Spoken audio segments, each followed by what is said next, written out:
What's good, y'all? Welcome back to the channel. So we're here breaking down another fight night. Last weekend we had a pretty solid pay-per-view. We had Ilia Topuria, new champion, get crowned. This weekend we have UFC Mexico City. We got a 13 fight card, sorry. And we have honestly some pretty good fights, like the main event and the co-main event. Even though the co-main event is the real main event, the main event is a pretty good fight. I love when flyweight gets some shine on it. And the co-main event is a fight that at first I kind of needed some clarity on. I mean, looking back, I feel like Yair Rodriguez kind of got a straight armbar, low key.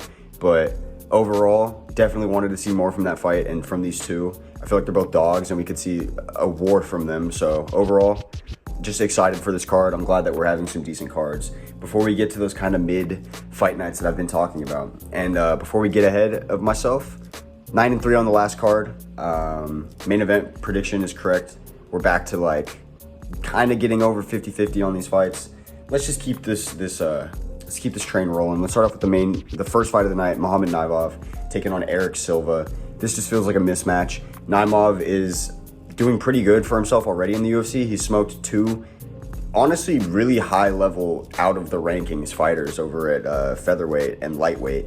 And Erik Silva, I mean, let me just double check how he's doing so far. He's coming off of a loss to TJ Brown in his debut. Yeah, nah. I mean, there's just levels in this sport, right? TJ Brown, I feel like he's a good base mark for people that, I don't know, if you fight TJ Brown, it shows you, do I belong in this sport? Do I belong in the UFC, at least specifically?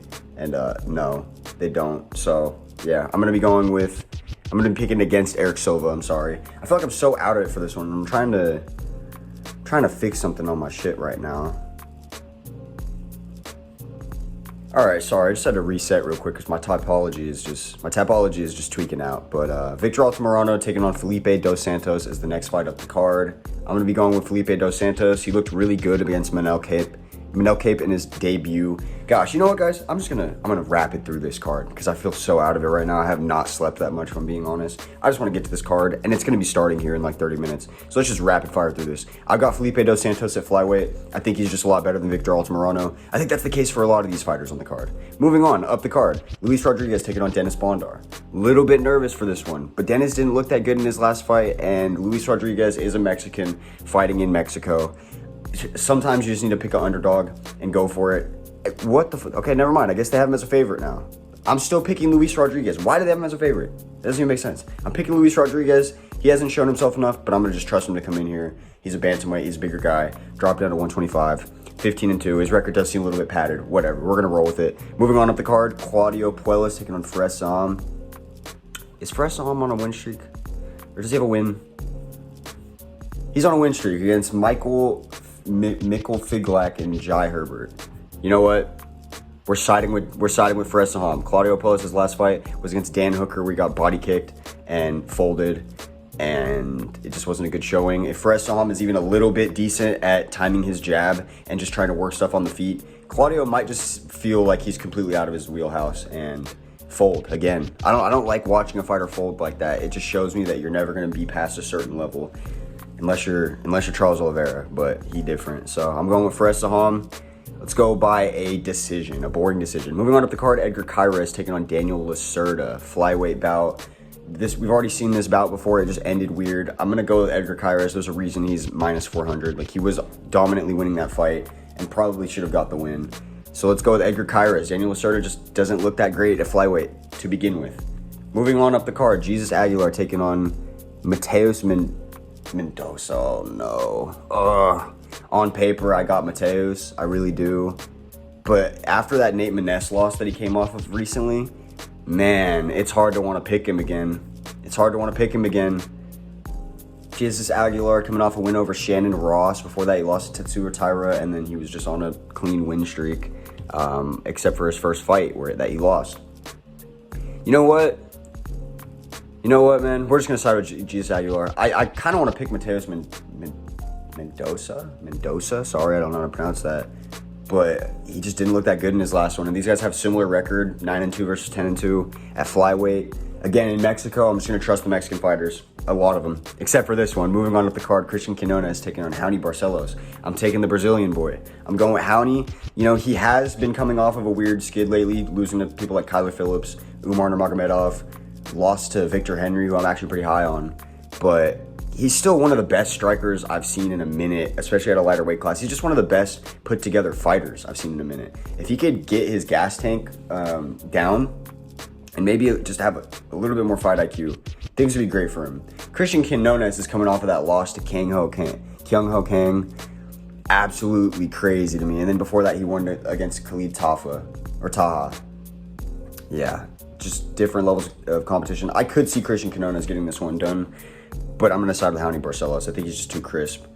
Moving up the card, Manuel Torres taking on Chris Duncan. I'm going with Manuel Torres, easy. He looked great in his last bout, or in his debut. He just looks like a really strong lightweight. He's really built into that weight class, you feel me? Chris Duncan is as well. He's honestly somebody that I'm pretty high on myself. Let's see, what is he coming off of? He's coming off of a canceled bout with Terrence McKinney, which would have been great. And then he has 2 wins so far in the UFC. Right. And I think I picked him for both of those wins too. Or at least one of them if it was within the last 2 years. You know what? I'm going to lean with Manuel Torres still, especially because he's Mexican. He gets a map bonus from this card. But Chris Duncan, he's a hell of a fighter. It wouldn't be a bad pick if you want to side with Chris Duncan. But I'm going to side with Manuel Torres and land in them hands and some legs. Moving on up the card, Yazmin Jauregui taking on Sam Hughes. This is a hard fight to call. Yazmin got blasted in her last fight, but she's not fighting that same type of fighter this time around. And she truly is one of the best prospects, man or woman, coming out of the sport. I was so hyped for her last year when she debuted, and she got absolutely starched. So again, sour taste in my mouth. It's hard for me to want to pick her, but I am going to pick her because she is truly just way better than Sam Hughes. I like Sam Hughes. I like a lot of American fighters that have that dog in them, but it's just, I don't think this is the one that she can lay and pray or just use primarily grappling to win. She would have to smoke her on the feet. And I don't see that happening. So I'm going Yazmin. Moving on into the main card now. Or I guess we've been on the main card. It's a 6-5 main card. My fault. Raul Rosas Jr. taking on Ricky Turcios. Another one that's hard for me to pick. I'm pretty high on Ricky Turcios, even though his season of The Ultimate Fighter wasn't the most stacked. He did win it. And he won against Brady Highsand, who just had a really good performance last year. Could have won Comeback of the Year, honestly. Like, it was in my picks, at least in the top 4 of them. Pretty just solid fighters, but, you know, Raul Rosas Jr. is a lot more physically imposing than Ricky Turcios, which is what I've been noticing leading up to this fight. He just looks so much bigger than him at weigh-ins and everything, man. He just looks like a bigger and imposing figure, and if you could just get him down, he could really work probably a lot of grappling, like wet blanket type grappling on Ricky Turcios. But Ricky is kind of like a bantamweight Tony Ferguson to me. He just says weird shit. He seems like he's always in his own world, but he is a dog. I'm gonna lead with Raul Rosas Jr., but honestly, this is like kind of one of my sleeper picks. I might have Ricky. I think I do have Ricky, but I'm gonna lean with Raul because I just want to play it safe. Moving on up the card, Daniel Zellhuber taking on Francisco Prado. 2 more prospects, just like the last fight, that I'm really excited to see clashing with only 1 loss each. Both came in the UFC, so they both found that they were going to be tested really quickly in the octagon. Daniel Zellhuber, he's just too clean on the feet, though. I feel like he could get caught by Prado bad. I really do. Prado's quick, but I feel like Daniel Zellhuber knows he needs to just work a game plan, stick behind his straight punches, land some teeps up the middle. He's really good at that. And honestly, just work on the gas tank of Prado. I don't think you're going to be able to finish somebody like him. He's just too much of a dog and he's young. So just go for the body, outpoint him all day, outland him on the feet. I'm going Daniel Zellhuber via decision. Moving on into the co-main event of the night, Yair Rodriguez taking on Brian Ortega. Now, this is a good fight. Last time out, we saw the hand speed on display. Yair was absolutely smoking Brian, and then he pulls him into a straight armbar. A lot of people feel like it was just like a fluky win. I don't. Shit like that happens in fighting all the time, but I do understand why people want to see it again, and it's been enough time. So let's see it. Brian, I'm going to be real. I don't think he has much of a chance in this. If he could knock Yair out, that would be wild, but I don't see him setting up his hook shots or just anything on the feet the way that people like Volk or Max did to get a dub over him. I feel like he's going to be walking into a lot of leg kicks, a lot of head kicks, like fast, snappy ones, a lot of teeps, a lot of straight right hands. I just think it's going to be a bad time for Brian. The best he can do is try to contain Yair up against a cage, hold him there, look for a takedown or something. But Yair is just too good, and I think he's not going to get taken down by Brian up against the cage. It's going to have to be some shots from out at distance, and Brian doesn't really work those. So all around, I just feel like it's going to be a bad time for Brian Ortega. I'm going to lean with Yair Rodriguez, getting it done via late round TKO, like third round probably. Maybe fifth, actually. Maybe fourth or fifth. I just realized this is a 5-round fight. That's actually sick. Okay, you know what? Yair Rodriguez, 4th round TKO. Brian's too tough. He's just going to be all, like, battered, just like the Max Holloway fight. Just straight Max Holloway vibes.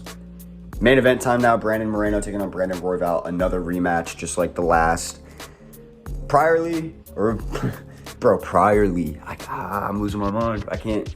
Let's just get this done. I need to sleep. Brandon Moreno got this one done before. I don't know how easy it'll be this time around. I know a lot of this fight's going to be on the feet, but Brandon's fight IQ is one of the best out of anybody in the UFC, especially at flyweight. He has crazy hand speed. He's so durable. It's just hard to pick against a guy like that. I'm going to be leaning with him, just barely. But, you know, Brandon Royval is such a good underdog to pick. He can throw something wild out of nowhere that lands and sleeps Moreno. It happens a lot in his fights. It's just with somebody as tough as Moreno, I'm not going to hedge on that. I'm going to lean with Brandon Moreno. Getting it done